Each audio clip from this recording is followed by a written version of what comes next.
I don't know what the frick happened on that start still. You can say it. I still think he grazed the bottom, but from my understanding, it's not a DQ because he definitely didn't have any propulsion off the bottom. Welcome to Social Kick. I'm Brian Lundquist. We got the full crew, Dr. John Mullen, Luke Paddington, and no guest. We are back from NCAAs. I don't know if everybody's recovered yet. I tried to detox for a few days. We were having a good time. John lives in Seattle, so he was playing host for a bit, but we got an Airbnb close to the pool, and beverages were had. Good times were had. Some editing was done. Some more just enjoying each other's company was done. So, man, cheers, guys. We made it. We did it. Did it. Cheers. Cheers. And on special request from all of the kind folks that we met at NCAAs who came up to us and said they love listening to the pod. If you did, thank you for doing that. That is awesome. We always love to hear that. Warms our heart, keeps us doing it. We are going back to some of our roots with John. What are you drinking tonight? Well, I might have to wait for Luke to get back here because I got this just for him. This is a Not Getting Any Younger triple IPA. So you guys might be taking a break, but I'm rolling with it here with a 10.5%er. But I just saw the name and I was like, you know what? I have to get this for Luke because I know I'm not getting any younger, but we all know Luke definitely isn't getting any younger. That distance swimmer of him, it's hard to get that out of him. 10.5%. Luke, did you see this, by the way? Yeah, 10.5. Not getting any younger. Nice. Yeah, I wasn't planning on a triple IPA tonight, but, I just had to do it. Well, I know you got to do it. All right, well, that's one in honor of Luke for his old age and his distance swimming. Luke, what are you drinking tonight? Our old favorite. We used to have debates in the Caribbean of what island had the best rum and what island had the best beer. And I had to say, in the Caribbean, for me, Jamaica has the best beer. So I'm drinking a Red Stripe. All right, there you go. I'm honestly a little surprised you're drinking because we pushed the limits on Luke a bit this past weekend. He's been on a much healthier kick, and he was vulnerable to our influences. Let's just say peer pressure is a real thing. Okay, I thank you for asking. I am drinking a something else in honor of Luke as well.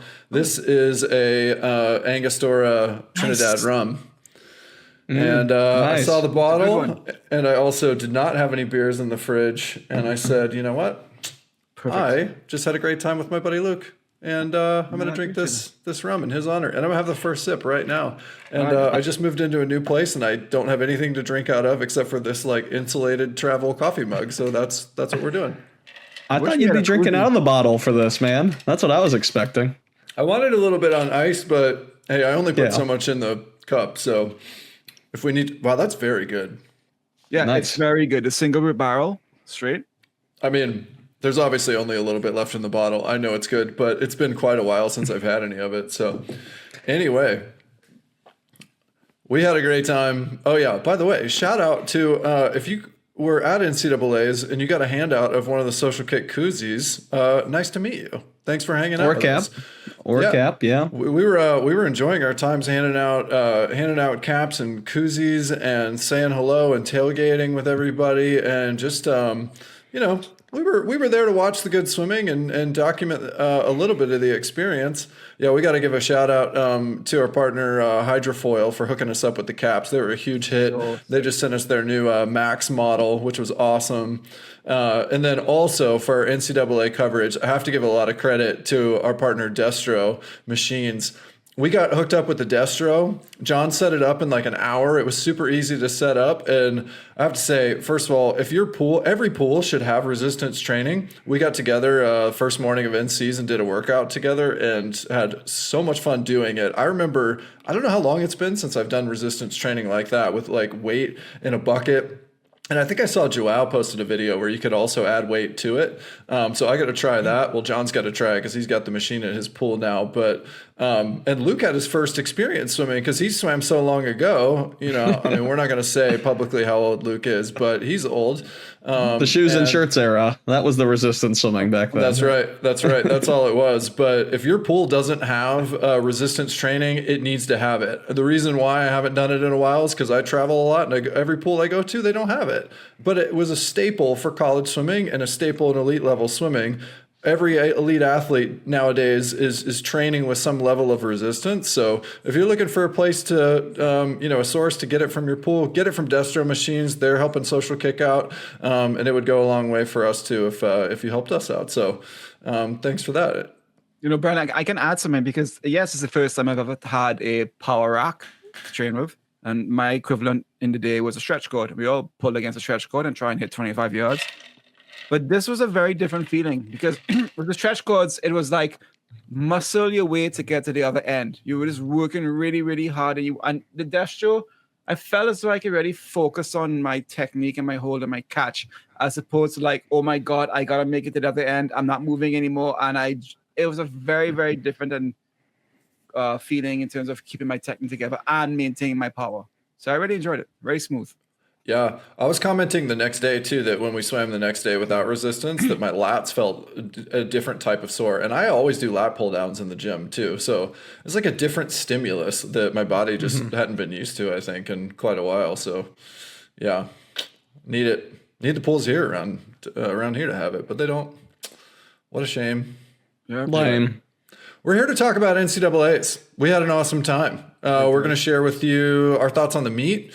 We're going to talk about our thoughts on the experience as a whole. And so, yeah, pretty cash. It's our style. No guest.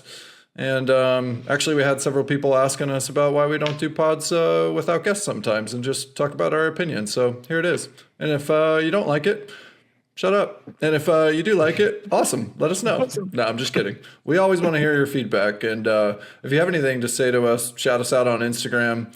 And that's the easiest way to find us, I think, at Social Kick Swim, or on YouTube at Social Kick Swim. So, men's meet. No, women's meet. I'm in the wrong order because I'm on the wrong page of our notes. Let's start first with what happened. NCAA records. I'm going to run through the ones that are set.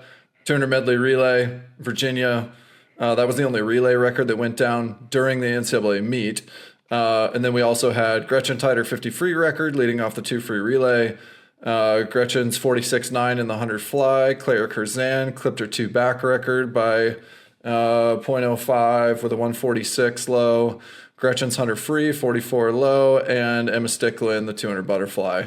And then not to forget that in the NCAA season, Virginia also smashed the 800 freestyle relay record, and they got the 2 medley record, and Claire Curzan set the 200 back record. So all around good number of records set at the meet. Maybe we go to John first. Thoughts on the women's meet? Yeah. So we're talking swim performances here. Yeah, I don't know, man. Just whatever comes to your mind about the women's meet. You were the one who was there. Luke and I weren't able to actually be there. We could only travel for the men's meet, and so it was a little bit of different experience, I know, for you. Certainly. But you got to watch the racing live, and so yeah. What was the vibe of the women's meet? What what stood out to you?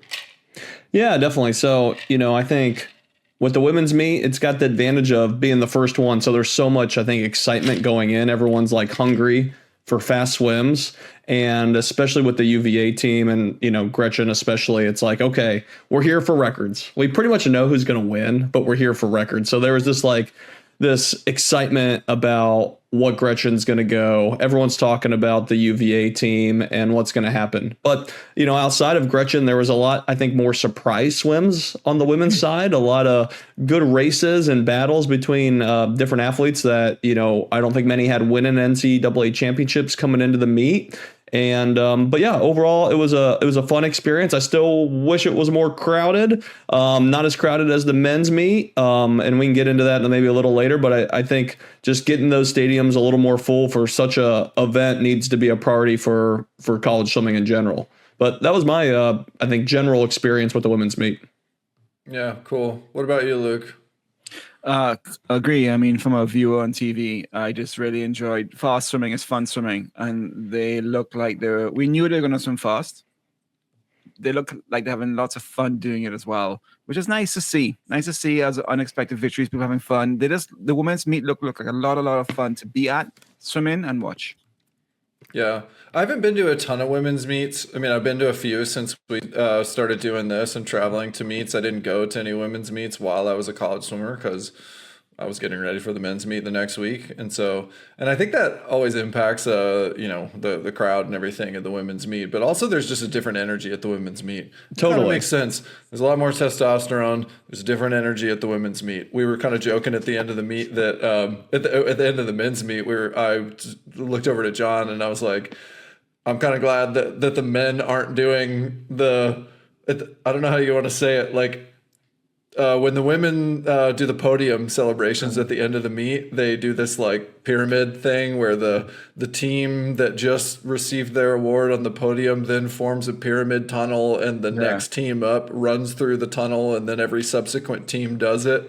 And it's a good like kumbaya, everybody hold hands, but that ain't the energy at the men's meet. So yeah, and the women's meet especially has like more singing and dancing, but I think especially this year, because for those that don't know, the fire alarm got pulled before that 400 free relay. So, after that got pulled and everyone got back in and they're like rewarming up, like whatever, how many swimmers are done? 80%, 85% of swimmers are already done. They're ready to have a good time. They're ready to and then it was like, whatever, let's just dance, have a good time. People are warming up again. So it was definitely, like you said, that different vibe. And I think it was Leah Shackley from NC State who was saying how she was looking forward to seeing kind of what this meet is like for the first time, what it's like as like an all women's meet. And it is such a different environment. And I think we'll talk about like how to make these meets better. And, I'm so mixed on combining them or not, because I do see an advantage of having these separate male and female meets for various reasons. And one of them is just the energy is so different. Yeah, I mean, well, it's on that point. So on the last night, we had an intern join us. My buddy Jesse came out, and he is a triathlete and track and field athlete, and was able to see firsthand, NCAA swimming. And he's like, "So why are they different? Why is this just men?" And like, I don't think I've ever answered that question. It just was like, oh, it just is. And then I thought, well.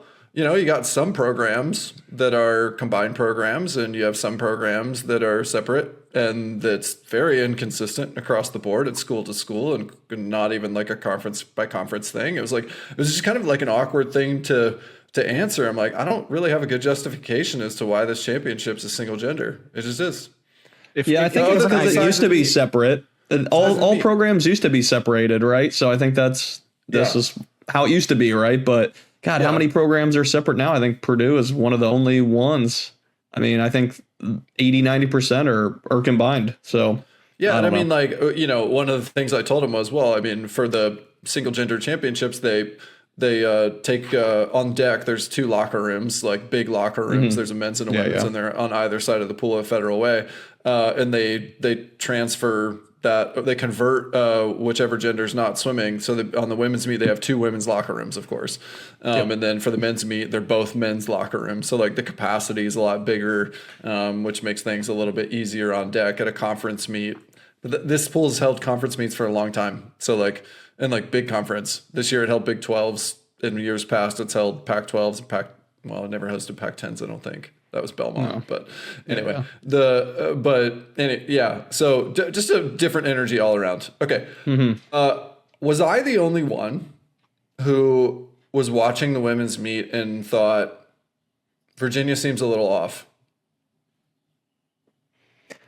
No, I don't think you're the only one. I think there was definitely some people thinking that, and some high profile athletes not performing well for Virginia. And I think Gretchen got off to a little slower start. I know there was a lot of people with, UVA, Florida, Texas, maybe getting to a slower start, thinking that, that was a big flight. I mean, that's 5-6 hour flight for a lot of these people, 3-hour time zone differences. Perhaps it's taken them a little bit of time to get in. But I think once Gretchen started doing Gretchen things, those thoughts went down a little. And no team, shoots 100%, right, with best times for everyone. So totally, right. So it's easy to nitpick or cherry pick certain ones. No, I'm just Luke. Did you feel that way at all? I don't know if it was. I didn't get that. I felt other teams were catching up.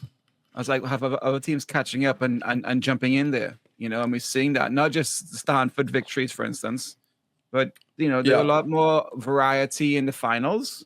You didn't see 3 Virginia swimmers in every final. And I don't know if that's the slowing down of Virginia or the catching up of the field. Yeah. So, and the expectations get so high, right? When a team is so good for so long, right? It's like, oh, geez, Gretchen, she better go 19 at this meet, or it's a lost season. And it's like, come on, she's been dropping pretty much every year in every event. I mean, what else do you really want? I mean, people just get very very greedy as fans, and I'm one of them. The standard is so high, and I wanted to check myself on this, and so I remember having that feeling, and then I was like, well, they're bigs. In basketball, maybe you'd say bigs. I don't know. Like they're big time swimmers. Were delivering, but it seemed as though maybe they were just a touch off. However, I went back and what were you going to say, John? I don't think the women's team probably likes being called bigs. I'm just gonna throw that out there. Dude, I don't care. They're big time swimmers. That's what they definitely are, and they're pretty tall. I'll give them that for sure. So yeah, they got some. These are listen. If you've not stood on the pool deck with some of the top, the elite athletes amongst these fields, men and women, they are strong. Super athletes, powerful athletes. So in the nicest way possible, the bigs. But point margins. The last 5 championships for Virginia. In 2021, they won, COVID year, no NCAAs. In 2019, it was Stanford, right? So so their first run of this, or first championship of this run was 21. They won by 137. 22, they won by 146.5. 2023, they won by 127. Last year in 2024, they won by 86.5 points over Texas. Wow. And then this year, do you recall what their point margin was? No. 127. So back to that same general range is where they'd been. By the way, Virginia still won 4 out of 5 relays. Yes, they only set the NCAA record in one of them. It's like this is the Virginia that has been that we say, oh, they only set one NCAA record. But by the way, it's because they had to play a different strategy at NCAAs. At ACCs, they destroyed the 800 freestyle relay record. By the way, who was on that Stanford 2017 800 free relay? Simone Manuel, ever heard of her? Leah Neal, Ella Easton, and Katie Ledecky. They beat that record by almost 2 seconds in the 800 free relay at ACCs. And we didn't, my reaction at NCs was, oh man, I thought they had to sit Gretchen and pull her off. But I needed to check myself a little bit on that because they beat that record. They had the 400 medley relay record at ACCs. They beat their own record by 1.5 seconds at that meet. So at NCAAs, they went slower than they did at ACCs, but they still beat their old record by 7 or 8 tenths. Yeah. So had they not had the ACCs they had, we would have said we would have had 3 NCAA records, and so they deserve a ton of credit for that. And by the way, they still hold those records. And Brian, I could go on. I was going to say, Brian, so therefore, what do you think the point margin is going to be next year with so many retiring 5th years and seniors? Does Virginia have the crop of freshmen to fulfill some gaps and have a positive point margin, or you think it might be a negative or too close to tell? I think it could be the end of the run. Yeah. Maybe, but it's I'm sorry, but without you we gotta look at it more. I think, yeah. I mean, for sure, but I think it's a lot of points leaving. You have a lot of points leaving. You have a lot of points leaving. I think that if you were to look at their roster on paper by name and by resume, we didn't see a final high point driving performances from Leah Hayes, who's been on a world championship team. Obviously Grimes didn't have, Katie Grimes level performances. Those two are huge ones. And obviously there's going to be more, but like, I think that if their top level recruits can deliver points and maybe have, a great next season, then it could be different. But I still think it's going to be a lot closer because, those aren't like big time relay scorers. So, yeah, obviously like talent recruits talent. So they're going to pick up another crop. And by the way, this didn't happen just because, Todd and the squad are great recruiters. It happened because they're great developers of athletes. And so, I have full confidence that they're going to be able to, develop, and there's going to be new names that are scoring tons of points next year that maybe, were in the B finals this year or, what have you. That's just the evolution of the way things go with championship programs. So, but I do think it's going to be a lot tighter next year, and it wouldn't shock me if, if they didn't win it. Well, based on what you just said, is Bella going to do to Florida what Emma did to Virginia and make that switch?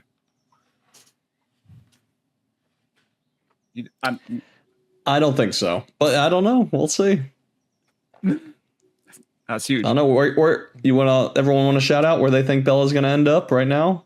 Yeah, really. Yeah. All right. Speculation. Just speculation. Fancy. No inside info here. None. I know Luke's saying Texas. I haven't even thought about it that much, honestly. Yeah. I don't think I have like an educated answer to. Well, it wouldn't be educated anyway, but I don't even have a good guess. We talked about transfers in college, Could Giuliano moving, Huey moving, that's a big transfer that could happen. You never know. Yeah, I mean, so what's on Bella's radar? You have Texas, Virginia, Stanford. I don't know. Who else? Who else is even on the list? Tennessee, Louisville. I mean, it's got to be Texas, Virginia, or Stanford, right? Assuming she wants to stick at the same. Back to Vegas. Well, or what? Leave college? I mean, I don't know. It's not off the table. It's been. She's gonna do a remote learning, and that could be done. Yeah, that's an option. Be back in Vegas with Ron, her club coach, and this travel with Stanford or one of these teams. I don't know. I mean, but. It's not you've got some cases of that having happened. And so I don't think that it's off the table. And also, I mean, have we seen a sandpiper like fly out of the nest and be able to fully succeed in another program yet? Like, yeah, I mean, Ilya, but that's a different case. I think many would say. I think let's call it the sandpiper, like the distance crew women. I think that's what I mean. Yeah. And no, I don't think like Cody Miller doesn't count. He's way long ago. But anyway, so that was the women's meet from a performance standpoint. It was still totally incredible. We'll get into some performances of the meet a little bit later, but man, I don't know. I think why don't we do it? Why don't we do it now? Let's talk about like performances of the women's meet right now, and then we're gonna do it after the men's, but we can do a stack rank of like total overall. So we'll hit some superlatives a little bit later, but like Luke, what stood out to you kind of performance wise from the meet when you think back on the women's meet? Like what was like, whoa? Yeah, I mean, I'm gonna be so boring. I'm sorry, but it's the race. You don't refer to the race by the person who swam it. You don't refer to the race by the year, or you don't refer to the race by the event. You're just gonna say the time. Give me some other examples.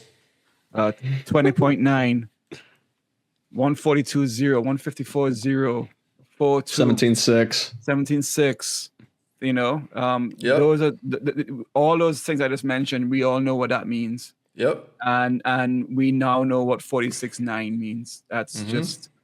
I didn't swim much yards in my career, but I do know what a 46.900 free feels like and does. And Not today. Not recently. No, not recently. Not recently. It's but I don't have dementia, so I remember. I remember. We swam some 75s. You know what a 46.75 feels like. I do. Yeah, that worked. That worked. Freestyle. So that's a generational swim. That's what we're gonna remember. You're gonna remember certain swims and 46.9. And the fact that it's 1.5 seconds faster than what Kate went 2 years ago, when we thought Kate was like, oh my god, Kate went 48.4. Yeah, against the Olympic champion. It's gonna stay. It's not gonna be like, it's gonna stay. Leon's 4.2 is gonna stay. Who's coming to do it? Yeah, I don't know how long 402 is going to stay with the way Rex is swimming, but yeah. I'm with you. John, what do you think? What was main takeaways race-wise? Yeah, I'll take one, and then I've got more to fill in after, but the one that I think stood out to me was Emma Stickland's 200 fly. So in the morning, she went for it. Out in 51, and, went a 149 and just missed the record. And I guess even before this, she missed the record, the NCAA record, by 100th at SECs, and had missed it a few times. She's been 149. I'd forget how many times. I think a handful of times. Right. So she went for it in the morning, and I was like, God, she went out so fast compared to the last year when she kind of held back and passed Alex on that last 25. And Alex, still the NCAA record holder, she was heads up with her again with a huge battle, and she freaking went for it. And as someone that did 200 fly, oh God, I just commend anyone that just puts it out there like it. That's like, hey, I'm going to be vertical the last 15 meters, but I know I can go 15 meters underwater and be far enough ahead that it doesn't matter, right? Like, I'm still going to be able to finish fast enough or be ahead enough to win. And she won. She got the record. And just seeing her reaction and just kind of like that sense of relief reaction was really nice to see. As somebody who was this way as an athlete, and there's a lot of people who may listen to this who were not this way as an athlete, who build through the race or were good back halfers. There are people who, if you take a little bit off on the front end, there's no benefit. Yep. It's just I'm telling you, I needed to carry speed, and carrying speed, I would carry it as long as I could. And yes, I would die some, but even good races, I had to go out, because if you didn't go out with that easy speed, here's somebody no, Jack Alexi's probably not a good example, but he's a body type that makes me think of this, because he does close really well. But what I think is maybe Jordan Crooks is a better example. Crooks carries speed. That guy obviously has so much speed.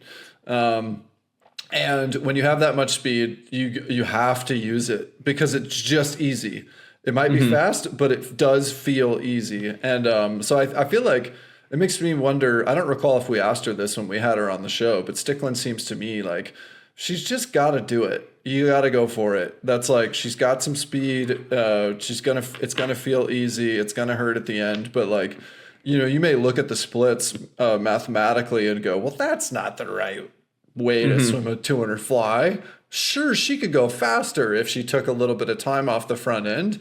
And I don't believe that. Yep. And I think she told us that indirectly, because she was like, hey, I'm afraid of the long course 200 fly. I'm figuring it out, and I'm figuring out I kind of have to go for it.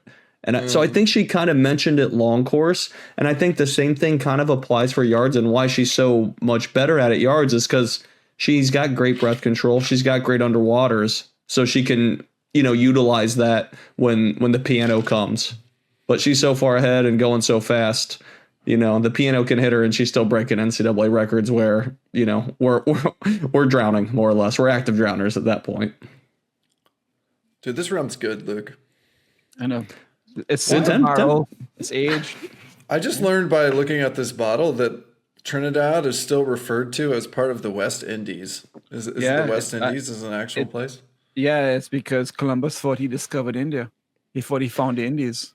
And then he had to correct him, no, sir, it's the West Indies. So it's a very colonial reference. We say Caribbean because of the native people, the Caribs. But yeah, the West Indies is what The carrots. I'm tempted to take Luke on a tangent, but I'm a little afraid. How long we got? Good. Should I ask him if the West Indies should be a swimming country and where they'd be placing? So they are in cricket, right? Yeah, I know, in swimming though. So we were the best cricket. I don't want a cricket rant. I want a swimming rant. I know. Yeah, but why is that? It's because of the resources. It was when we were all a colony. So we weren't independent countries. We had a long time. It started from that when we were a colony of England, and England deemed us as the English-speaking Caribbean West Indies team.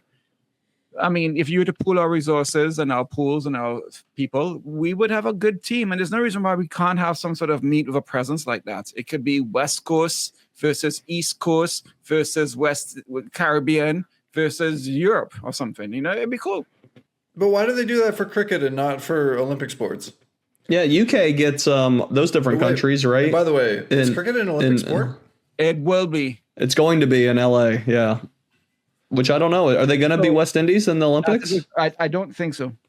Yeah, I would not imagine. So No. U.S. has got you. U.S. versus Trinidad. You ready, Luke? We're still going to take you out, dude. Don't worry about that. Even though most of the people who play for the U.S.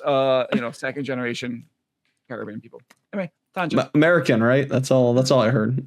If they introduce the Americans to this Trinidad rum before the games, they're going to take them down. Exactly. Sure. We'll be fine. Americans and cricket? Come on. I don't even know. All right, B. What was your race? What was your race from the women's, B? Oh, I'm still on 46.9 too. And so I'm embarrassed to admit. I'm not embarrassed to admit. Gretchen's an amazing athlete, but I feel old because I never went 46 in the 100 butterfly.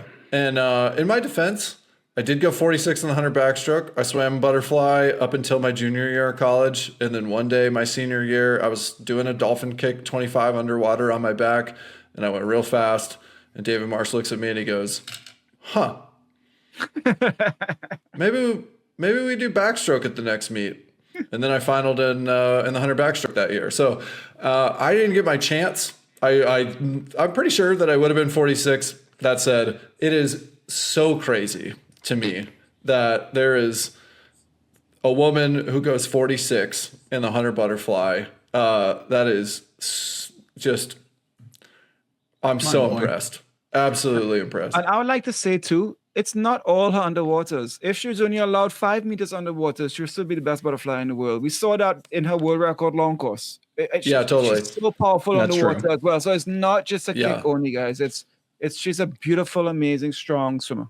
Yeah, I actually, I was really busy during the short course worlds, and so I didn't get a chance to watch a ton of those races, and I went down a rabbit hole last night and watched some of Gretchen's short course worlds races, and the 100 fly was one where she broke the world record in each the prelim, the semifinal, and the final of that one, right? And to your point, Luke, I noticed that what looks like kind of a slow turnover, because she's obviously got a long reach, and when you look at her swimming freestyle next to Kate Douglas, Kate's got a higher turnover and probably swims a little bit faster on top of the water. They both are very efficient, and this goes back to the work with Dr. Ono and doing a lot of efficiency work. And we hear this from other programs, like a lot of swimming today, the training that they're doing, to the point earlier about, doing a resistance training, is that it's all about like maximizing the amount of water you can pull with each stroke. And they're really good at it. Gretchen is really good at it. So what looks like just a little bit of a coasty sort of, butterfly stroke is holding a ton of water and propelling her really quickly, more so than it looks if you were to just isolate and watch her. Yeah. Look at her finish. And you mentioned Luke Hobson for the men. You look at how they keep the power by the hips. They don't just finish by the hips. They keep the power to the hips.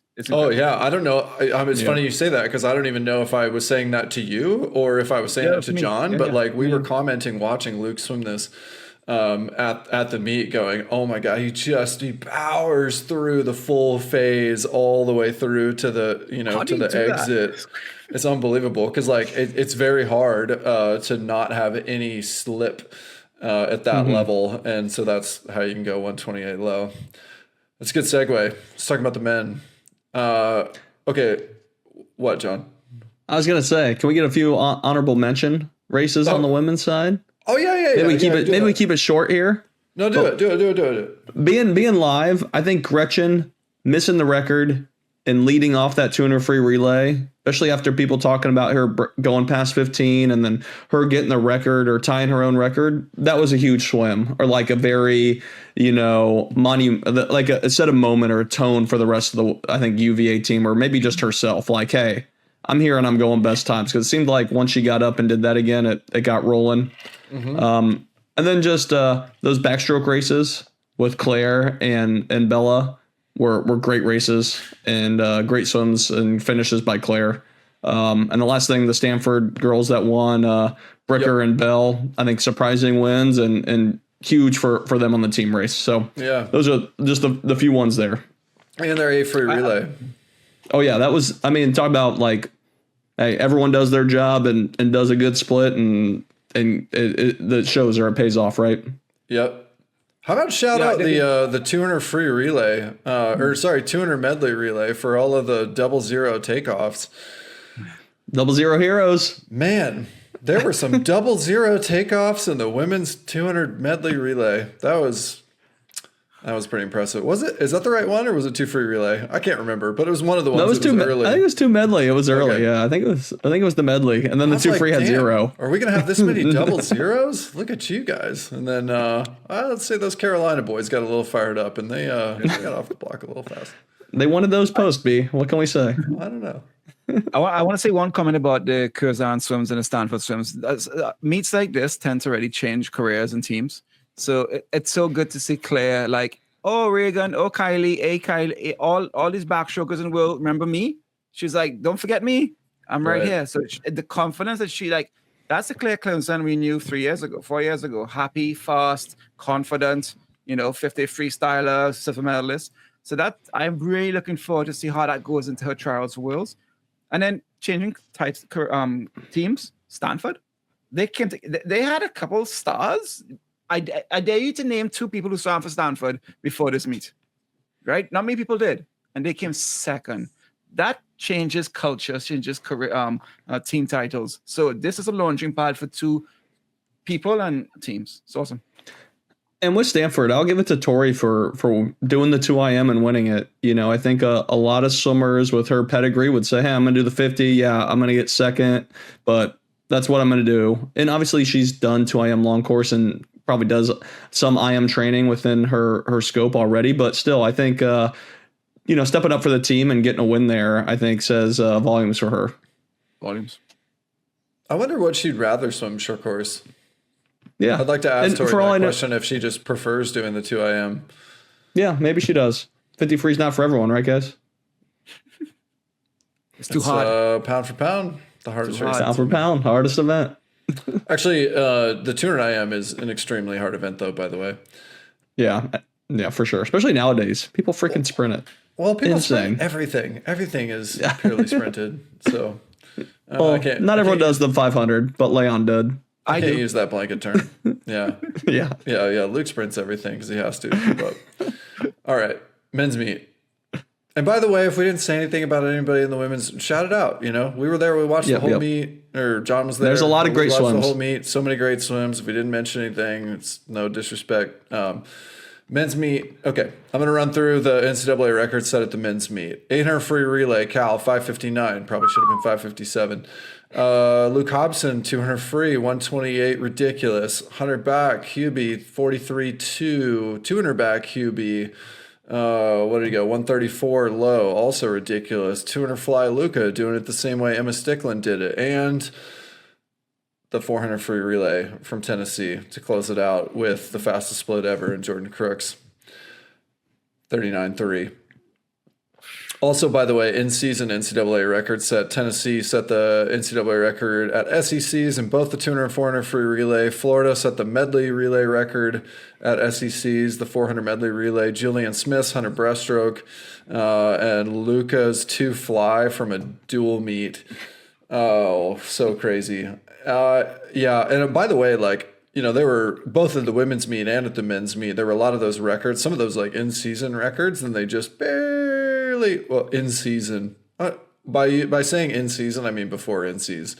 And so some of them were set at the conference meet, but like Julian Smith was right on it at NCAA's, won the title. Similar story in a few other races throughout the meet, some relays that were really close to the NCAA record that was maybe set earlier in the season. So, wow, what a men's meet. What a time, boys.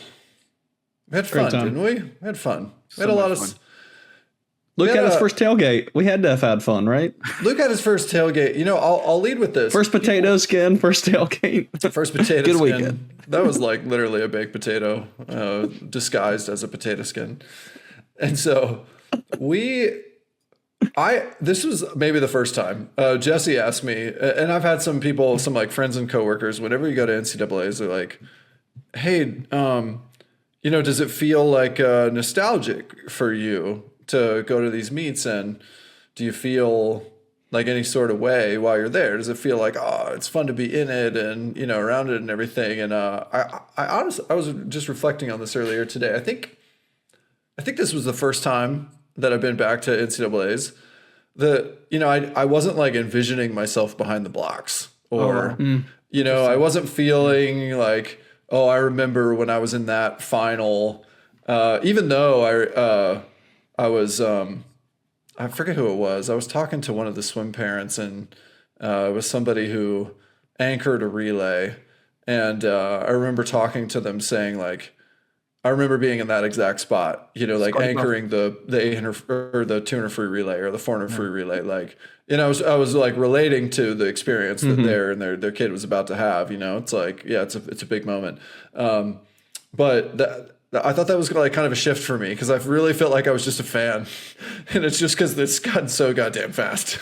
Yeah. 39 will do that to us, right? It's so hard to imagine now, I'm like, I know what training took. Yeah. I remember when 19-1 was fourth in the A final, and now that doesn't even come close to making a second swim. So yeah, times change. We're old, but so that shift happened for me. But yeah, a lot of big swims. Texas came out with the victory, maybe a little bit tighter than we might have thought at the beginning. I don't know, maybe not. Some Cal did what Cal does and shows up at NCAA. Exactly.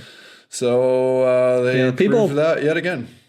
Yeah, people picking Cal to get third, and yeah, IU put up a good race, and maybe here's my bias here as a Purdue alum, but I mean, not at one point did I think Cal wasn't going to get second, and they were going to highly outperform their psych sheet, and they did what they did. But IU had a great meet and great diving as they always do, so they put up a hunt there. I respect you for being that complimentary of your in-state rival. Yeah, what are you going to say about Alabama? No, nothing. Or Florida. Good. I mean, yeah, not Florida. I'll say good things about Florida. There you Anybody go. listening, I would love to see a results of this meet, team scores, if it was just swimming scored. No. No one wants to see that. No one wants to see just the swimming scores, guys. Why saying that? All I know is Purdue's 17th in the country I want to in see swimming and diving. I want to see beat Auburn, beat McGill, who's unranked or unlisted. Unranked, that's okay. McGill DNF in the men's NCAA swimming and diving. Way to go, McGill. Yeah. Go Redbirds. Was that all you got? Luke, what stood out? NCAA's men. What's that NCAA men? It was my first men's NCAA's, I think. So ever attended. I could not relate at all. Last year, didn't you go to Georgia Tech? Was that? Yeah, you were there. Yeah. We all three of us were there. All right, I was asking Cal guys the wrong questions in the in the media room, right? I spoke early French onset dementia as well, and I spoke really bad French. How old are you? Yeah, exactly. You went to, wait, hold on a second. Hold on. We went to that one in Atlanta together. And yeah, all three of us were in Atlanta. Oh, okay. I was like, I know I spent time with Luke at an NCAA's, but we went to women's. Yeah, we went to men's, right. Just you and I in Minnesota, and you guys went to Tennessee for women's that other year. All right. But yeah. Right. Now I remember it was right at Atlanta. No, so what stood out to me was it was just fast. Everything just seems fast and big and strong and powerful and intense. It was like the races were just like big, strong, more than before. I don't know. maybe because there's more depth and there are more swimmers like slashing that 100 breaststroke, and it just seems really intense and fast, great, tough swimming. I don't really know what all that means, but I think that no, I'm just giving you a hard time. But I think that God, it's so interesting to think about what it was like in your era, or even like as the eras have progressed, and to be able to watch it now, because I think the way that I interpret what you're saying is that there is less margin for error. There are fewer moments of dead space with no carried free speed. There is constant power output, and that is translating to faster times. And when you watch the competition, it looks that way. It looks like there's, I think that if you were to go and watch, I mean, I don't have any like bias against different conferences or whatever. Lamar Taylor was a first time, D2 to D1 champ, or I don't know if it was the first time, but I don't know another example. One of the only, yeah. So, what I was going to say is, if you go to like a different level of swimming and watch, or even go to a dual meet in the season, it's not going to look like what we just saw. Right. What we just saw was an athletic performance where there is propulsive power throughout like the full 100. People aren't like, for the most part, dying and only doing 3 kicks off their last wall. They're all doing 12 kicks off of every wall, And I think that's the big change, is that over time, you used to be able to get away with, I'd go 12 and 12 and 8 and 6 if my legs can hang on to it. Doesn't cut it now. Johnny Marshall is going, I don't know how many kicks he does, but if you're going to be at that elite level underwater, which a lot of these athletes are, it's carried speed throughout the entire race. That's what stands out to me, is it's just like, how do they do it for the entire time? And it all looks fast and powerful. Yep. So fast. Yeah. The whole meet.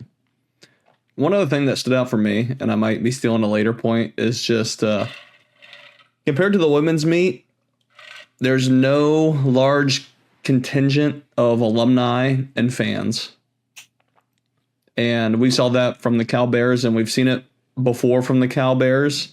And it, it just brings a different energy when you have alumni there, young alumni especially, that are, rowdy and dressed up and, liquid up and feeling good.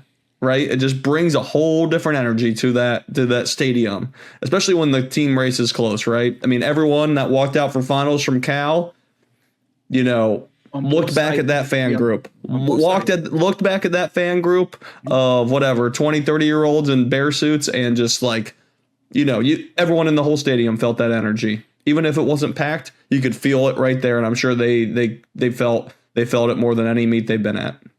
Yeah. Go ahead, Luke. I was going to say, and they were very knowledgeable swim fans. Like, they round of applause for great performances. I was really respecting when those parents got up and clapped other swimmers for great achievements, notably when Jordan, anchored at 393, etc. So it was really good for swimming camaraderie. There was, it was an environment that made you have to swim fast, and they cheered their guts out for the lane 1, heat 1 swimmer of the mile. It was insane.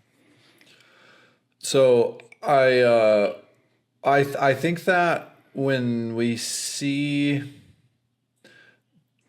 that's part of the difference in energy that I was talking about earlier with the men's meet and the women's meet, is that the men, and I don't know if I said this to you guys live, is that what we saw a lot in that reaction to the Cal crowd, and I remember doing this a lot, and you see this from lots of different athletes in the men's meet, lots of teams. So they're swimming for Florida or IU or Cal or Texas, or anybody who's like in the hunt for scoring that's got a good team environment. It's like bigger than the individual. Yeah. That's what college swimming is about, that it's about your team. And when people 100%. Talk about like swimming being an individual sport, we say, well, if you come in from a college environment, that's about the team environment, and you feel like you're part of a team. You're able to witness it at the men's meet. And I don't know, and that's not a knock on the women, I just don't see it as much. I think that they have the same camaraderie. What I'm getting at is that after you have a big swim, that if you have a big, I actually come to really enjoy the prelims the most. And it's because there's a lot of, like, the meet gets won in the morning, and it gets won in the morning because you qualify to swim at night. And there's that kind of excitement and energy in the morning, and it's different than what happens at night. You get those, Maven Tomac. I don't even know his name. That kid from Cal who had just tone setting swims, set the tone, right? Totally. For the whole morning. Yeah, like exactly. And I remember living those as a swimmer, where you had this opportunity as to do one for your team, whether it was to make a point scoring swim for yourself and get into that B final or get into that A final, or if it was to just have a big PB, or to win your heat and get the whole crowd fired up. And then they get out of the pool, and this is something I just don't see, is that there's a flex at the crowd, there's a point at the crowd, there's a get the thing going. They get out of the pool, they walk over to their teammate, they point at him, "You're next, it's your time." Yep. That kind of thing, that gives me chills. And it was those moments in prelims that I just thought were the freaking coolest. And I'm not saying that they don't have that, like, at all at the, women's. It's just like, I wasn't there to see the prelims, but I don't think that it's quite the same as just, that kind of camaraderie to get each other fired up. Yeah. And that's why, I think your points is anyone that swam in college can relate to that, right? You have your person that you're swimming day in and day out with, go best time. That psychs you up, gives you confidence, right? You're like, oh, this guy's swimming well, I'm going to swim well. So that just feeds that energy. And that's why when I think about how to make the meet better, I'm so conflicted about combining men's and women's, because I'm like, geez, if all those Cal fans are there for the women's meet, because they would be there if it's combined. And I do think having the women's meet first doesn't allow any of the Cal men on the current team to go watch the women's, because they're going to be someone later. Exactly. If they had that same alumni there for the women's meet, that will just feed the energy.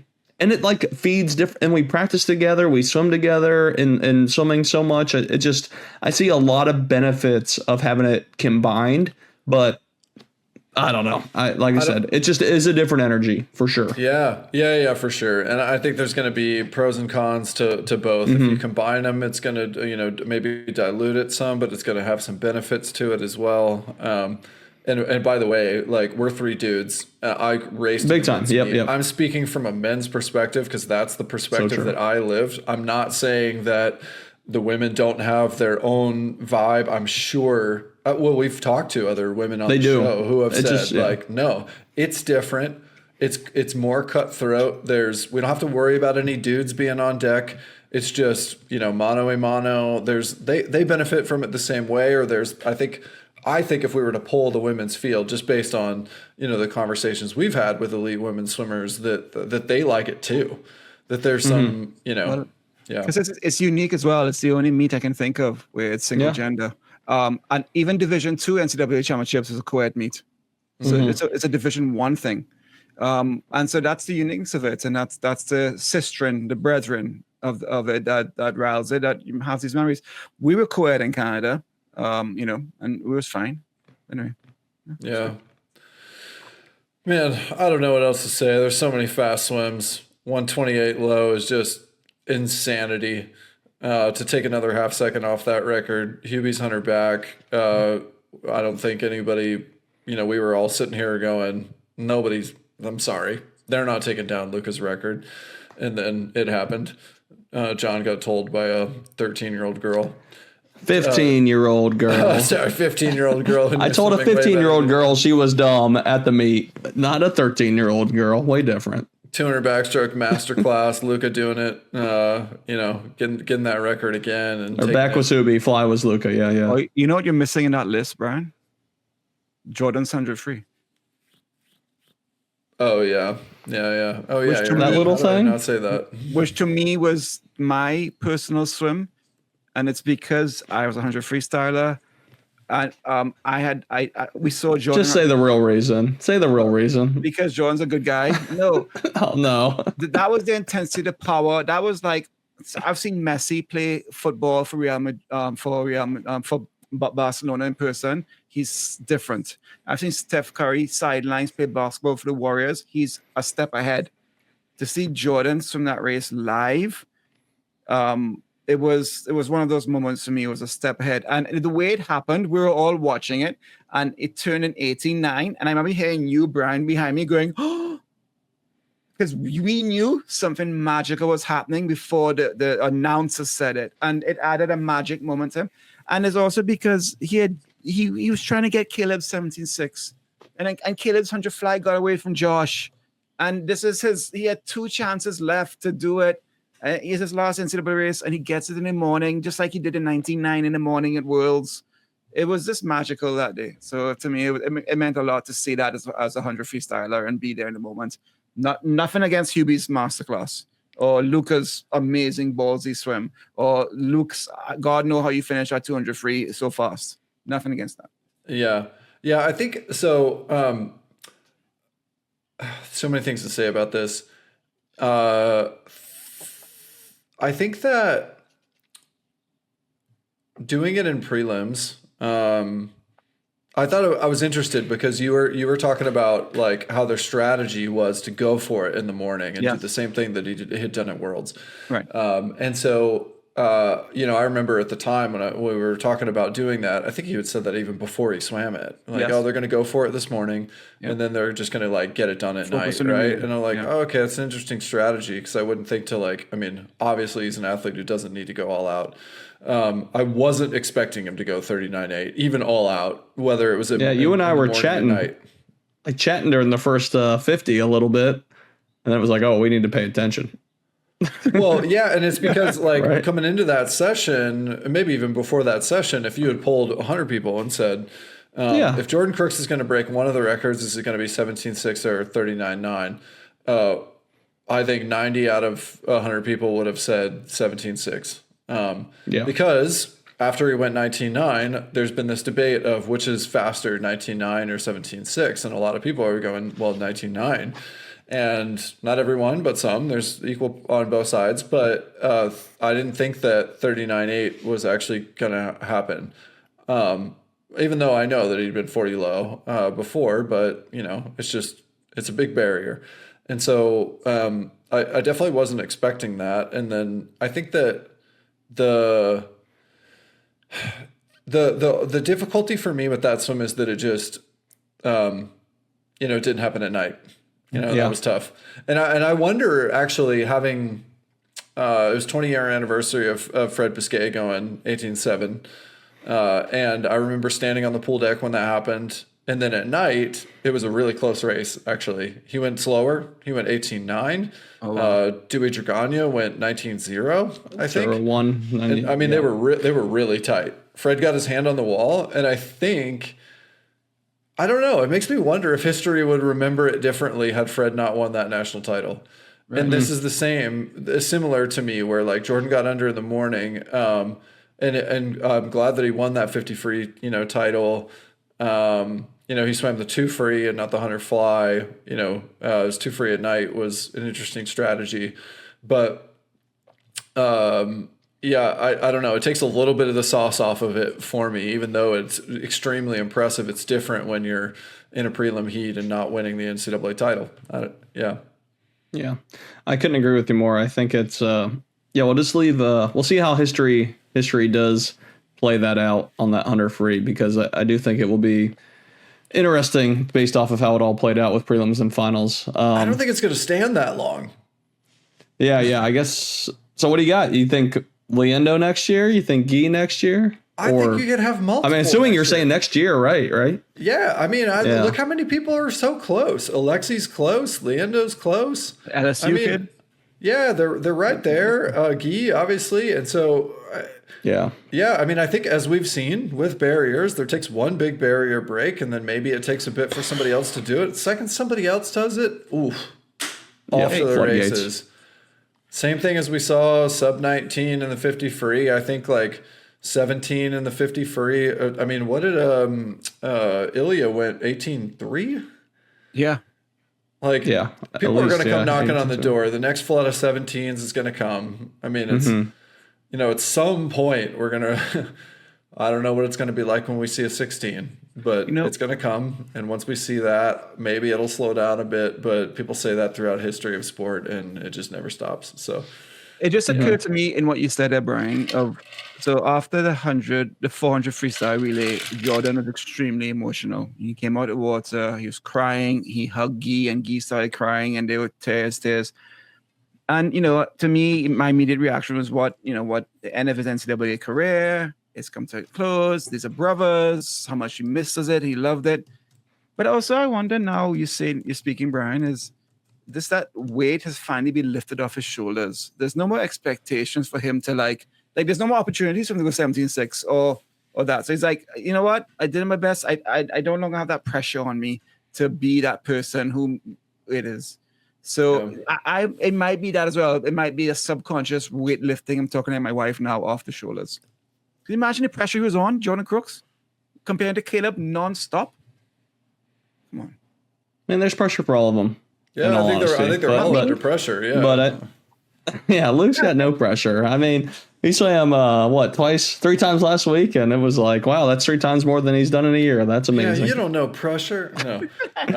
All right, I gotta mention one more race. All right, and it's because I've never seen a race like this, especially when a team wins or someone wins. Is that 800 free relay? Yeah, with Cal, they broke the 6-minute barrier. Yeah, I don't know what the frick happened on that start. Still. You can say it. I still think he grazed the bottom, but from my understanding, it's not a DQ because he definitely didn't have any propulsion off the bottom if he did touch it.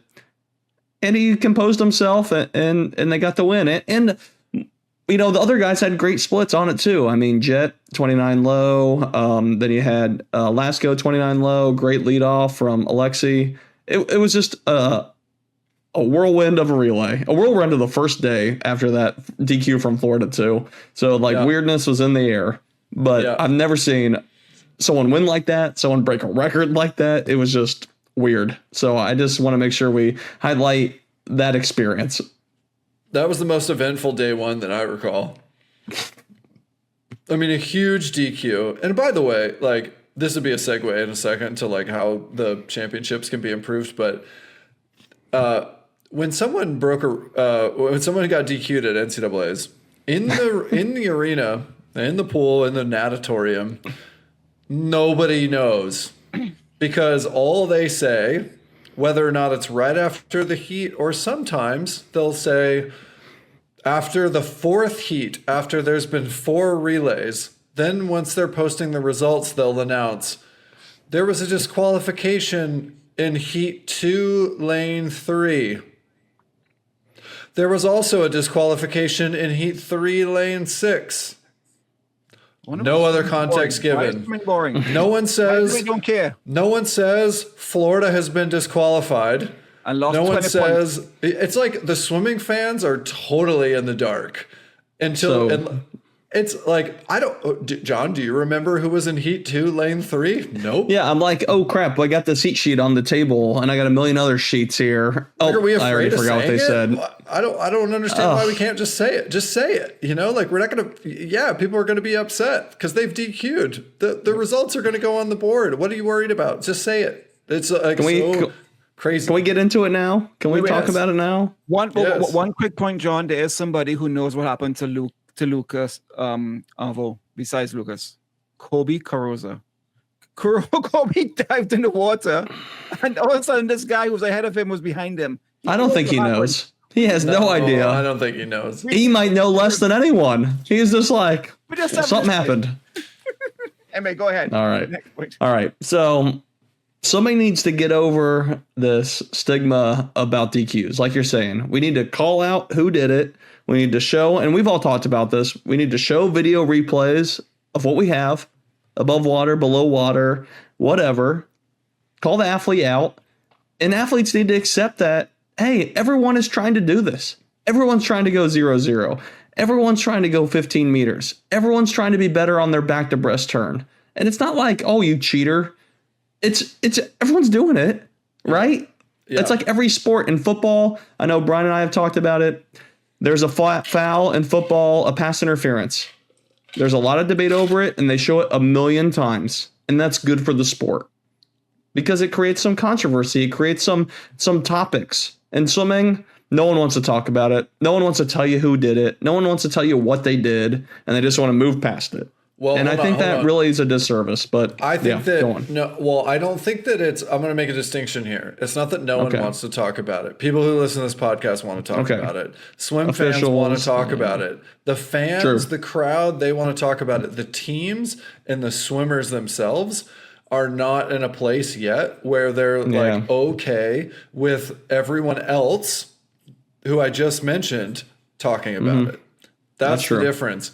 And I think that like that transition definitely needs to happen, but it's going to come with some discomfort for the athletes to realize that you're not being attacked.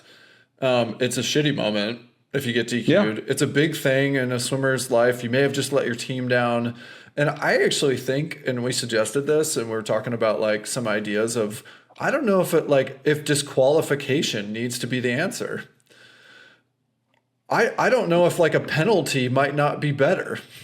Yeah. It's a bigger leap for sure to make that change, but I hear you. Totally. But the point is there's like a huge gravity to it when you get disqualified in swimming. It's like arguable whether or not it added that much benefit when it does, but the athletes themselves are not the ones who want to talk about it. And there should be some discretion like there's in soccer. Sometimes that offside is not ruled because it's not playing an advantage and they let it go. Or NBA, it was of no advantage. There should be some discretion.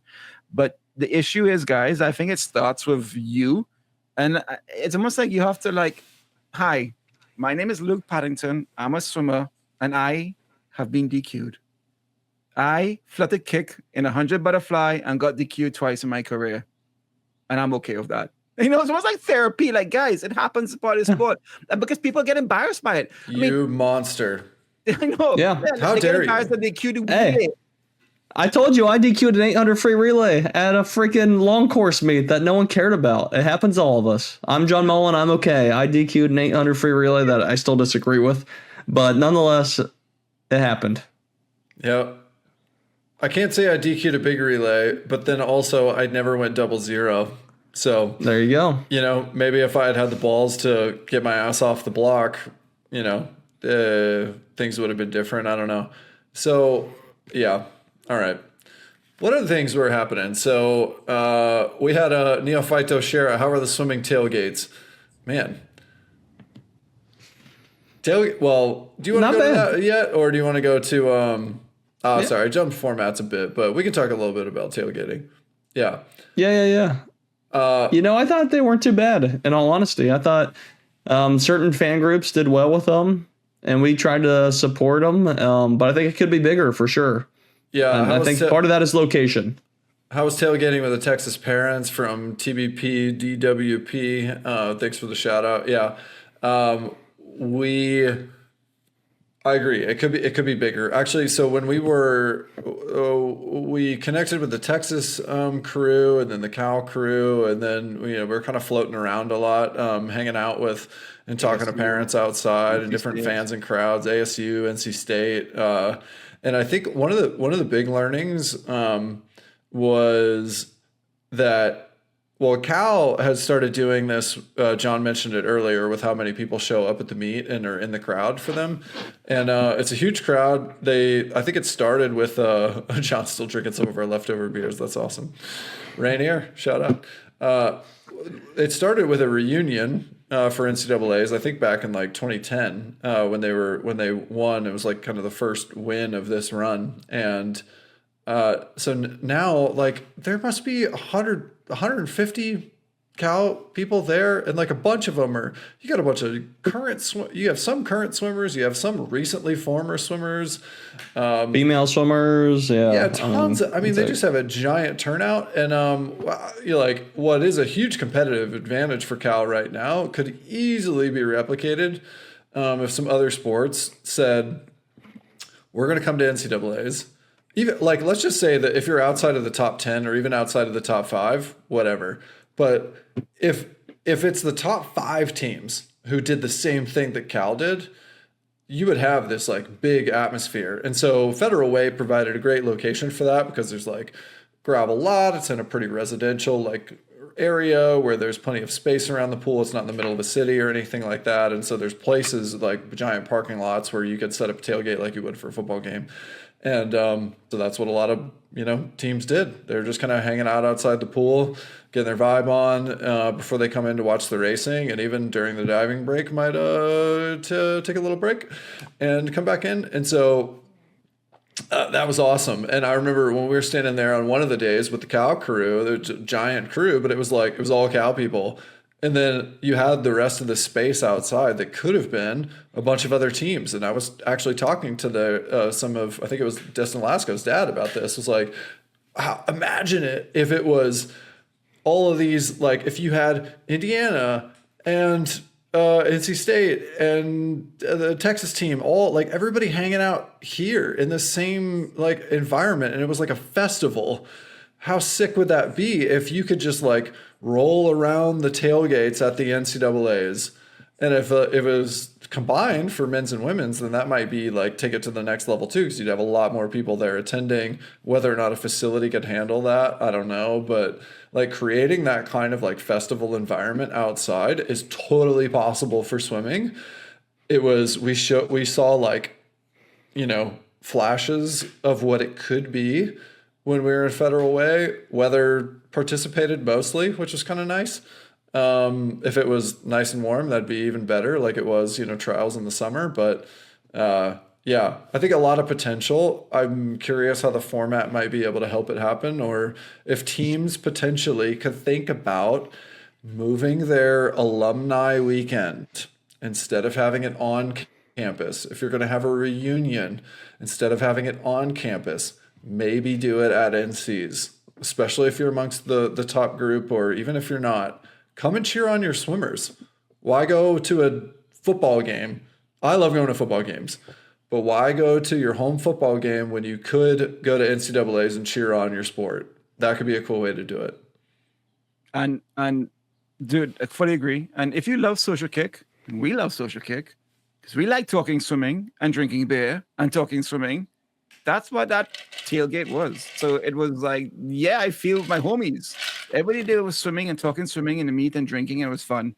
So I completely fell in love with it. Indy had that little bit of a community vibe, the Trials Avenue, but it was different. But I did miss the non-connected tailgaters.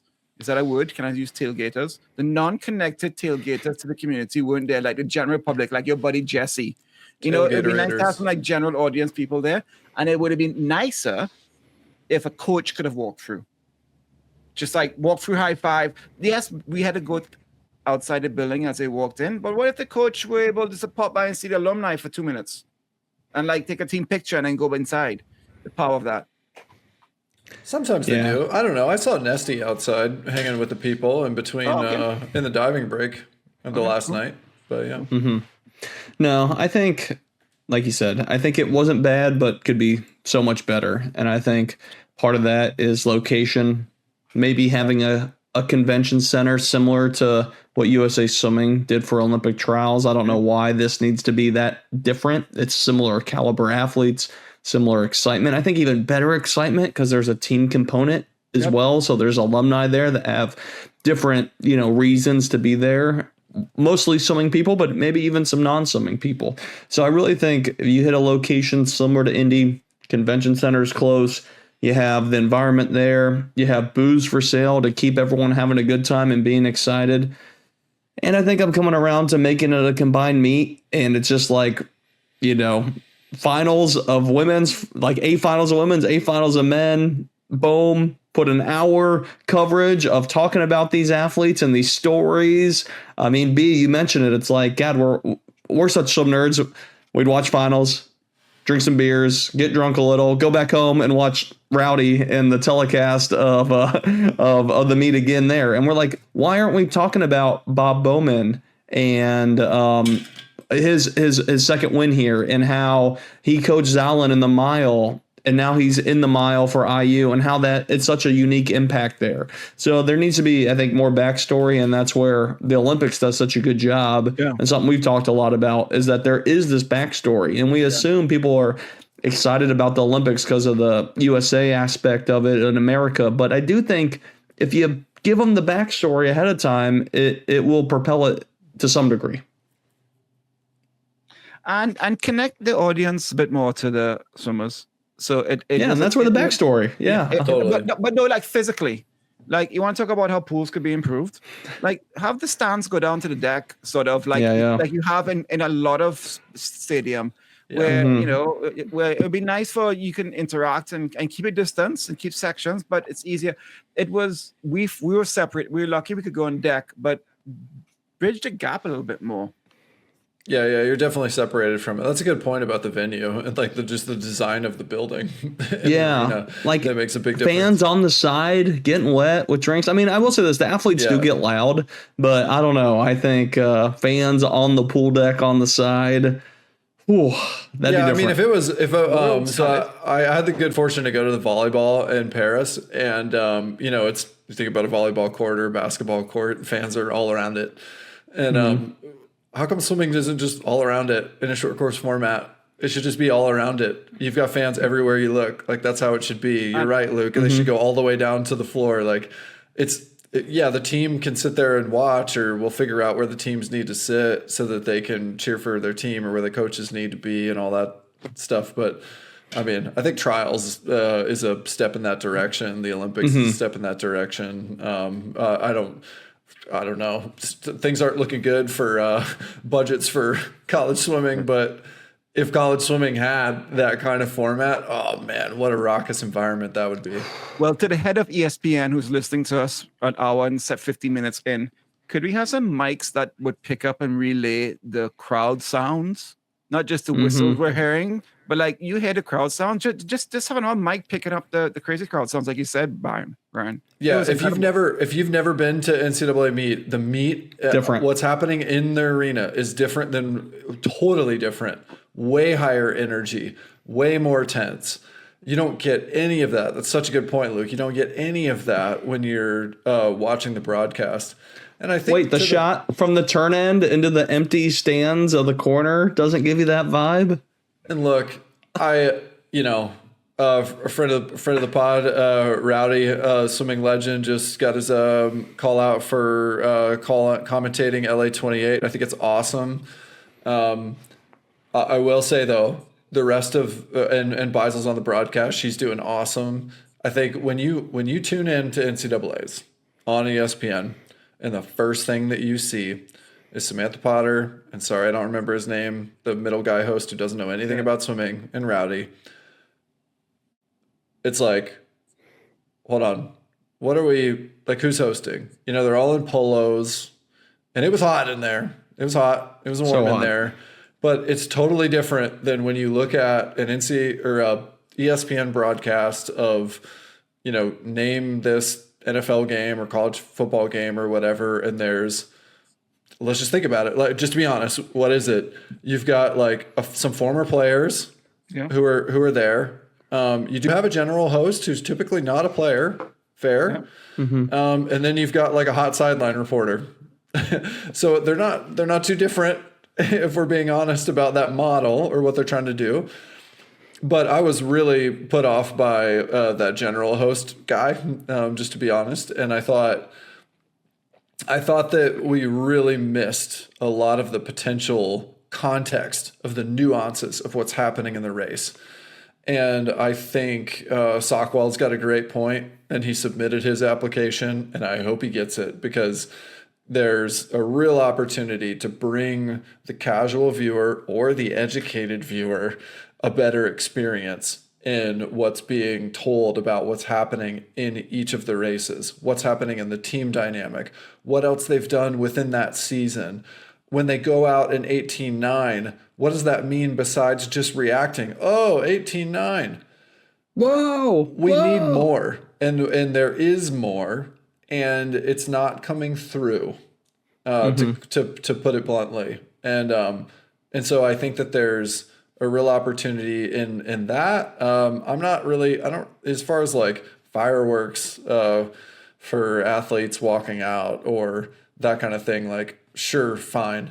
I don't really care about that. We need underwater angles. We need replay. We need cameras that are capturing like the views of multiple, fan interactions. John called this out. Why is the default, or maybe it was John, why is the default view the second that the camera comes on to the broadcast a shot looking at half of the stands empty because it's aimed at the corner of the stands that are right by the diving well? Yep. It's probably not good for swimming if you see halfway empty stands. No. Not good. So many things there. And I think you mentioned, let's say college football broadcast and how maybe it isn't that much different, but now we are starting to see that trend. I mean, Pat McAfee has like his on deck guy or like his on field guys doing like simulcast and all that. So I do, or like the Manning telecast. I do think maybe media is getting to a point where, okay, maybe we need the general feed and then the swim feed. Yep. Right. Yep. And I think as a small sport, we need to be ahead of these trends, not behind these trends. Because we're never going to grow if we're behind all the trends, right? We need to be trying and testing things. And I think with media nowadays, you can do it, right? You can live stream so easy now. You can have these different options. We just need to be quick to try it and hope that it can grow at least the swim nerds and the swim fandom. But I think when we're trying to hit the general audience and the swim fan audience, we often miss both, especially when it's not the Olympics. Yeah. Hey, do you think that it would help to change the venue radically and have a pool that's an outdoor pool? Now, I didn't say uncovered, but have a beautiful venue. So it adds sort of grandiose and elegance for the TV audience. So because you got to view it from a TV audience, you want to grow, and then what the experience like for the 15 there. A little bit. The artist speaks. A little bit. No. Yeah. The Georgia Tech pool in Atlanta from '96. How great that was! Like having a beautiful pool versus a freaking dark place that doesn't look very exciting. Does that make a difference? Okay. I mean, if it looked like trials, yes, is the answer. Yes, it makes a big difference. Grandiose, yeah. And it's like how it's shot too, right? Like that in the Olympics, they like do that shot going over the water and all, right? I think a lot of it is just how it's shot, not just where you're at. Yeah. Like many pools are beautiful, but I think the simulcast makes a lot of sense. I don't know how they bundle all of the media rights all together, which is a bummer because I think it's bundled with other sports, and I'm not sure that like NCAA, I'm sure they just put it out to bid for the whole package, right? So like all decoupling that is going to be really problematic for swimming. But no doubt the sport would be better if there were a simulcast of like other different options. So I don't know how we're going to figure it out, but we need to figure it out.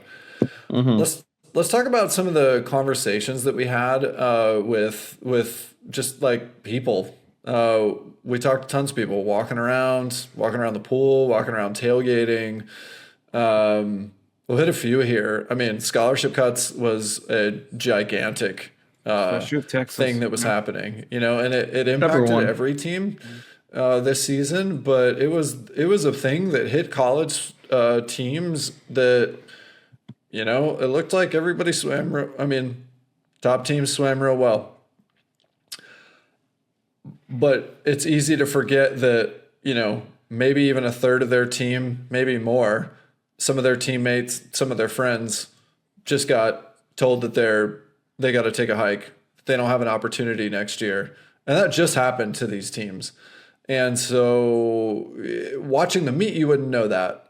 But talking to the parents, that was very clear that their children were in a position where their friends were getting cut, where there was a lot of emotions running high, where maybe they were in a position where they were on the fringe and they didn't know maybe what next year looks like, or what decisions they should make, and the transfer portal is happening and all of this. And it was let's just say it was happening amongst every team. We talked to lots of people about it, and it's a weird time in swimming. Hey, Canada will take you guys. Anybody being cut from Texas? Canada will be happy to have you. Shout out Redbirds. Redbirds. Miguel wants Yeah. it. Yeah, I don't know if there's much Scholarship else to money. say, but yeah, certainly a point of discussion though with the parents. And yeah, I mean, like you said, everyone thinks about the athletes, but the coaches too. I mean, you have to cut 13, 15, 20 people. I mean, the coaches have connections. You coach someone for a year, there's a huge connection there. Right. There's time invested, there's emotions and all that. So tough times, I think for everyone. The athletes moreover, because it's a crucial moment in their life and a bigger thing, but still tough times for everyone. So best of luck to everyone navigating this space right now. 2 big question marks. We just had 2 former walk-ons win national titles, Jordan Crooks and Jason Yep. Yep. And maybe there's others that I don't know about who were maybe on a book scholarship to start, or maybe we're in that sort of position. But those were 2 that stood out. I don't know that we have stories like that in the new model. I don't know. I mean, obviously, like a walk-on sort of goes away. And so what are the opportunities like for people who are, entering at a very different point in their career and have a lot of upside, but need that challenging environment to develop? What do you think, John? Yeah, I mean, I still think there'll be walk-ons, right? Because there's 20 plus swimmers on a team. Not all of them are getting a scholarship at a lot of universities, I'd imagine, right? Yeah, but there's I guess I'm thinking about SEC too with the 22, because they're set a roster limit at 22. It's not scholarship. They did. It's roster. Yeah. So some people will still be walking on, right? Unless you're at Texas or these places that are giving 22 scholarships, right? So there'll still be some walk-ons in that regard, but it's certainly going to limit the amount and limit that, I don't know, I guess, possibility. I think the question is, will we see some of these big wins from smaller universities? Like, say a Jason Yep went to whatever, Texas A&M or something like that. Would he still win, right? And then there's an exciting story from A&M, or does his story never come to fruition because he's not at one of the best breaststroke universities? I think those are the things we don't know. Or is it just, hey, I'm here till I'm good, and then I'm at IU in a year, right? Because transfers are so fluid. I think the opportunities will still be there. It just means they may go to a different school, and that might impact the development. And I mean, we'll never know. Yeah, but I think overall it's not good for U.S. swimming, because I do think having 40 swimmers under Bob at Texas is a good thing. Yeah, I agree. You know what I mean? And I mean, that'll get into our next point about maybe they're not all U.S. swimmers, but nonetheless, I do think and I don't think it's like too much for a good program, because I do think a lot of the benefits of a good program isn't the coach, it's the surrounding athletes. And B, you could talk on that more than I or Luke probably can. Yeah, and I'm just going to say it's going to be sad for the sport of swimming in general, because it's, at the end of the day, nevertheless, there's going to be less athletes being able to swim in past 18 years old than it was, because they're going to be, they're not going to be able to afford to be there. So we less athletes, and that's sad. Yeah, I mean, some will go D2, some will go D3, which there's a lot of great swimmers there, and some want to. Yeah. Some will go to Canada, but you're right. There will probably be some attrition. What amount of attrition that was going to be elite will be hard to say. I think devil's advocate, you can say, hey, if this little speed bump is going to stop them from swimming, what are the odds they were going to reach the upper echelon? But still, it may happen for some, right? But and how much of that money is like a segue to the next topic? Are people going to be putting to get recruits, like, and the focus and the recruiting efforts to like get transfers across, or get like NIL deals across? That's another big topic that we talked about as well. That's a whole new dynamic for who gets scholarships, who do we recruit, who gets transfers, and the money involved in that. And the business of swimming at a college is now a reality, swimming business. Yeah. So if we don't have written confirmation of this, but word on the street is that if you're an Olympian, you're getting over 100K in the transfer portal. And if you're a medalist, you're getting multiple 100K, at least. if not more. So I wouldn't have thought that much money was coming into swimming, but word on the street is that it is. So that's that's happening. And if you're not plugged in, hey, good for swimmers, right? More money in the sport. Great. I mean, hey, this is money they may not ever make in their career. So I think it's a good thing. And for the athletes that are at that level, I'm worried about the athletes below that level and just the chaos that ensues with it. I mean, as a Purdue fan, we're out of the tournament now. I'm following college basketball. Like recruits are, it's like free agency in the NFL, right? We lost 5 guys. We signed 1 guy. It's a lot of moving parts, which is exciting as a fan. I just hope that athletes can still enjoy their college experience fully at this high level, as well as the bottom or like the lower level, but at the high level too, because when you think about it on the money side, I do think it takes away a little bit from just, not ignorance is bliss to some degree, right? Just like being in the environment, not thinking about other options and just focusing ahead. But maybe that avenue is like just so long gone. I need to forget about it. Yeah, it might just be a thing of the past, man. Yeah. It's a different world that we live in. We also heard a lot of people talking about, it's a U.S. based, U.S. hosted meet. A lot of people talking about, okay, well, if we're going to limit scholarships, should we limit the internationals? Are there too many internationals? There were a lot of people talking about that. But on the whole, man, I was just like blown away. We were just so welcomed by everybody. Had lots of people coming up saying, hey, Social K, can I take a photo? Saying, hey, like we had people like looking over, hearing us talk, and then go, this is so weird, but I know your voice because I listen to you guys. And that was some cool moments. So thanks for everybody again for saying hey to us. And if you're listening and you didn't get a chance to say hey to us, thanks for listening.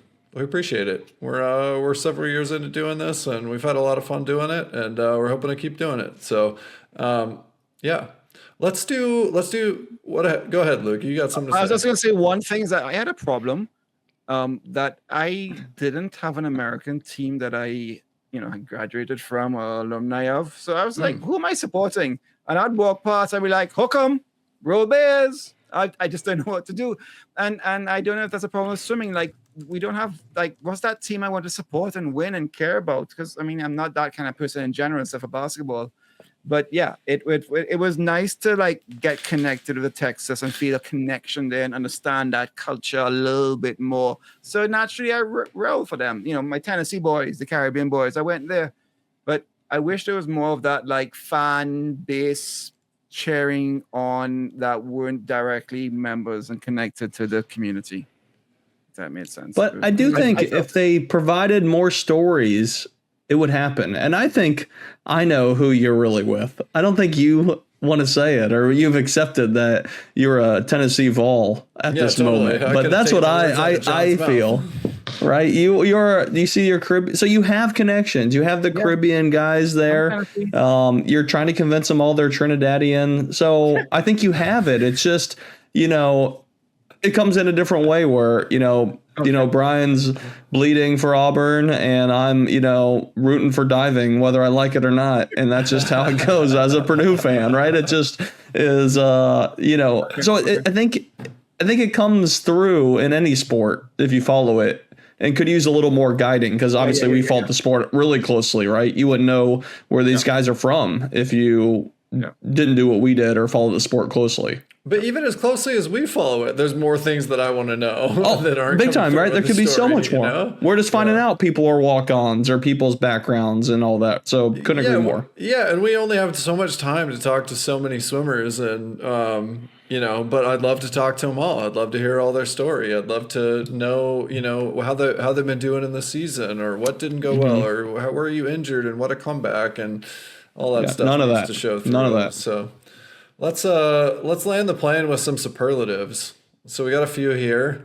Best individual race of the season is going to kick us off. So we also have best swim of the season. And John, I want you to provide the description as to what's the difference. We have swim and individual race. All right. So a swim could be a relay, could be a practice time, could be anything for all I know. Where an individual race is something individually done at a meet, conference meet, NCAA meet, dual meet. So that's how we're going to break it down. Yep. Okay. So, and then a swim is what? So the race is something that's done at a meet. A swim is done anywhere, anytime. I thought you and meant could be a relay. battle, like me versus you, and it came down to that, like and a swim. Yeah, who won? It depends. I'll let you expand on your imagination that we swam together in the pool. It could be backwards freestyle. I'll still lose. Yeah. All right, Luke, you want to lead us off? To me, the race I really, really enjoyed, and it was a freshers race. It's biased. It has to be. It was something about Josh Leando beating Jordan Crooks in the 100 free final. You got to imagine the pressure that Josh would have felt, what Jordan had just did, how Jordan was looking, how Jordan even went out. Jordan went out 18-7, and Josh continued to look strong and finished his race with confidence. Now touched him and broke a barrier. And I don't know. It was something about that race between those two titans of our sport who have been battling forever. And it was their last race, and the last one before that was a tie. That stood out to me as memorable. I will not forget. Also, we spoke to Josh right before, and he seemed so confident and ready for it. What do you think, John?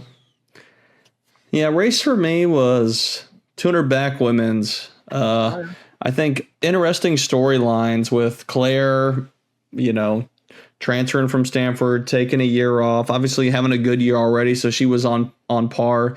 And then you had Bella, who missed making it back in the 500, just missing the win in the 100 back, and then just going head to head and battling that whole race. So that was the race of the meet for me, and a great swims by both those ladies. I don't know how technical we want to get, because I know that you described this one as individual, John, but I put the men's 800 free relay. That's fine. Because, in terms of like the race that was swum, we all thought that it was like sim, it was like, are we in the Matrix? Lucas Anvo dove in with what looked to be like a 2-second lead. I don't know what the split actually was, but it was a big lead, a body length at least. And suddenly that lead evaporated. And we got her, and we got a really, really tight race. Another tight race happened in the men's 100 back, but I thought the 800 free was just so dramatic. It was the two teams who are going to battle for the title, and you often see. It's Cal's title to defend. And yet, didn't they win it last year? The relay, yeah. And so I don't know, that one was the most fun for me to watch, and the dynamics and what it meant for the team race, and of course, the way that Lucas started just made it. Jet's split was gigantic on that relay, so big huge start for Cal. Yeah. What do you got? And how Luca won it after that disaster. He still held it together and held off. Lucas. Yeah. Lucas, his composure. Yeah. All right, best swim of the NCAA season then. What do you got, John? There's a lot to choose from here, and I think it's individual, but I think I was mentioned to you, B, just Hobson swimming the 200 free. Him just swimming 22s for every freaking lap after that first 100 is amazing. He just holds so much water, and just a great overall swim. And I think he's such a humble winner. It kind of goes under the radar, but that was an amazing swim. What do you got, Luke? Yeah, it's so weird. I'm gonna say this because why am I saying this? But Hubie didn't win an event last year individually. Huey, he's not known for yards, they say. He's not known for the hundreds, they say. Dude, he stamped down in that 2 IM. The 100 fly in that relay was insane. And then, so when he was ready to swim the 2 back, we knew what was coming. When Gretchen's going to knock it on, but you knew what was coming.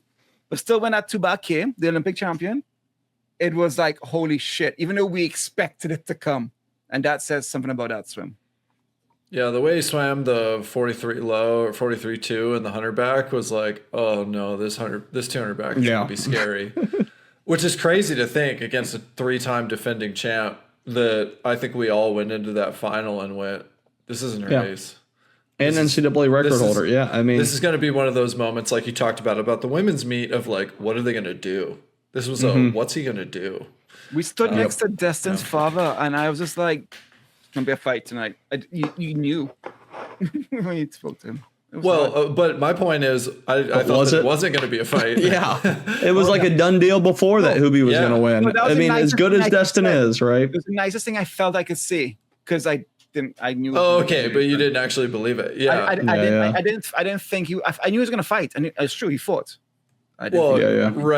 Yeah, and that is what you say. And he was so nice to us. He was great. Great guy. But and even Destin post a race, I think he looked at 134.2 and went, You gotta give props for that. He saw his teammates get second, third, and fourth too. So totally. I mean, I think it all kind of worked out for Cal in that moment, and that was the important thing for them at that point. Yeah. All right. Well, I'll go Gretchen 46.9, and then I'm going to shout out that UVA 800 free relay from ACCs, though. That is dirty. They beat that NCAA record by almost 2 seconds, and you've got freaking Ledecky and Simone on it. That was a hell of a you have swim. non-200 freestylers on there, right? Yeah, totally. Gretchen, non-200 freestylers. Claire. Yeah, exactly. Yeah, non-200 freestyling, 139 low. How about that Missy record, though? Still standing. I mean, the 200 free record, I mean, wow. Yeah, it's unbelievable that record's still standing. All right, so individual swimmer. Do you want to close it out on let's do coach. Let's do coach and then swimmer. Oh yeah, we haven't talked about coach, yeah. Yeah. Are we doing combined or like any coach here, I guess? Any coach you want. It doesn't matter, any reason. All right. I guess I'll take it because I'm talking. There you go. I'll go Matt Kretich from Tennessee. Yep. I think overall a great year. I think the women underperformed a little at NCs, but I think the men performed up, to their standard at NCs, if not a little beyond it. And the women still placed really well. And I think he gets, he just gets swimmers better. And obviously, I'm sure it's not everyone, and I don't know the whole roster, but that's one thing that I see from him and something I look for. And he's doing a combined program, unlike not that Meehan or some of these other coaches can do anything about it, right? But that says something else. But both the women and the men performed well. They both did well, and I think that I had Kretich on mine too. Mm-hmm. Luke, who did you have? I had Kretich and Meehan as well, but I mean, you got to think about, even though he's done everything you can do, to take over from Eddie Reese. Sing the song. I know. Bob Wonderland. There's only one. Did not finish the top 2 for the first time in 13 years, and had some people graduating, and he did what he had to do. He changed he made his own culture. He got a belief. He got people to transfer in. You had to do that. You had to do a lot of background before you even get on deck. And then he got on deck and he matched the Texas culture and brought the Bowman culture in. And they just had a solid all-around performance with everybody. When Texas got up to swim, it wasn't just Rex, Luke, Hubie.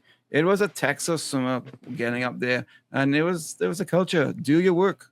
Do your work. Yeah. Nothing I will say it. Yeah. I was going to say, it sounds easy, right? You're Bob Bowman, but like we talked about with the UVA team, it's not easy, right? So, yeah, huge props to Bob. Yep, huge props to Bob. All right, let's close it out with a swimmer of the NCAA season, because all of them, I don't have anything to add to the coaching discussion. Swimmer of the NCAA season. You start, B. Oh. Is it me? You want me to start? I don't care. Yeah, go B. I'll give you one. We had a great conversation with his dad and his mom, and he went to the top team for an undisclosed amount of money, and they won by 19 points. And his name is Chris Giuliano. And had that man knock on to Texas, we might be talking about a different national champion. So had it not been for that, I think it won him the title. Yeah, I'll say that. So to me, it's Giuliano is my swimmer of the season. Luke? It's a different story if Gretchen's not swimming for Virginia. The team title. It's just and besides her performances and her standout and arguably the greatest short course swimmer we've ever seen. Ending in a yard format, I think it's a different story if she's not swinging for Virginia with the points she brings individually and to those relays. Just being on the block next to Gretchen Walsh, you feel like you've lost the race already before you dove in. If she's not there, it's a difference. It's actually an interesting thought because you could calculate the individual points, but the relay points would be hard if you subbed in based on the average of some other teams or something like that to understand where they would have placed. It'd be a tight team battle. They might have still won had they not had Gretchen, but I get your point. Yeah. 127 points, but yeah. Well, I'm going to go with Rex Maurer. Just from a guy who was 30th at NC's last year to winning 2 titles, getting second in the mile. I know B, you said Giuliano, a huge impact on Texas, but obviously Rex as well, and Hubie as well, but Hubie was not winning, but getting top 3 and winning the Olympics, right? So it was clear what he was going to do. Rex, before that, 404. I don't think any of us knew what he would be able to do at Texas, right? So I think his impact and his season was just huge for himself. Obviously a huge recruit in Stanford, but turning it around at Texas and huge impact for Stanford. I mean, being on that 200 free relay. I mean, hey, he just wanted to show his sprint speed too. So he was all over the place for that team. Talk about 4 free relay. Too. Sorry, 4 free relay. relay. Talk about delivering. Yeah. No 200 free relay. Yeah. And can we talk about the teams that put up a hodgepodge of a 400 free relay, and we've got to watch. I'm sorry, but Luca, as great of an athlete as he is just not a freestyler, and you watch him do freestyle, and George is throwing. You got 10 more years of Luca, right? Oh man, how many more years? That's so crazy. He has 2 more years. Yeah. You had the Yale guy, Noah Millard, right? He was on that 4 free relay. Yeah, those guys that do the mile. The guy, yeah. Shout out to Ivy. He's a great meet, but yeah, the guys doing the mile on the 4 free relay. Holy moly! I was going to ask you guys, who's that hot swimmer who's young, who is going to be huge next year? Ask me a different way than asking me who the hot swimmer is. Who's someone who saw him really, really well? Every time he saw that person swimming, they were swimming, and they were maybe a freshman. And that a year into, freshman 15 of muscle on that kid, and they're going to be flying next year. Who's that swimmer, male or female? I don't know. Don't ask me that. Don't put me on the spot. I think maybe Nesty at Texas. Oh, yeah. Is going to get up another level.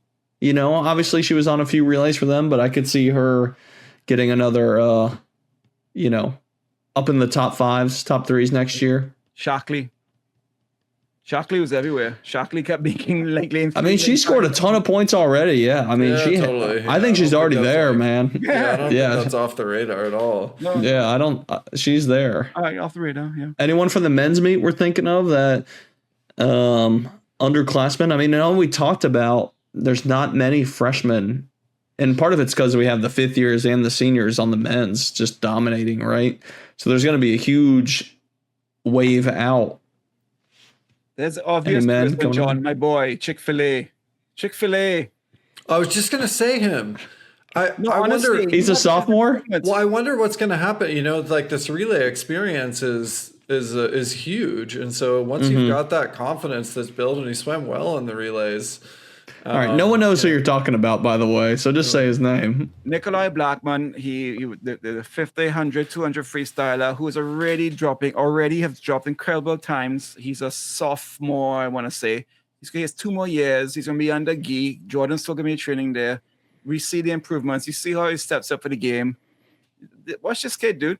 2 more years. Chick-fil-A, man. Training. Why was he talking about Chick-fil-A on the interview with Bison? I think he talks about that. They will go get Chick-fil-A together, they eat together, they're boys together. I think that's because he's what, 20 years old, B. That's why. I'm sure critics love telling the whole world that they got to eat Chick-fil-A. We don't get Chick-fil-A.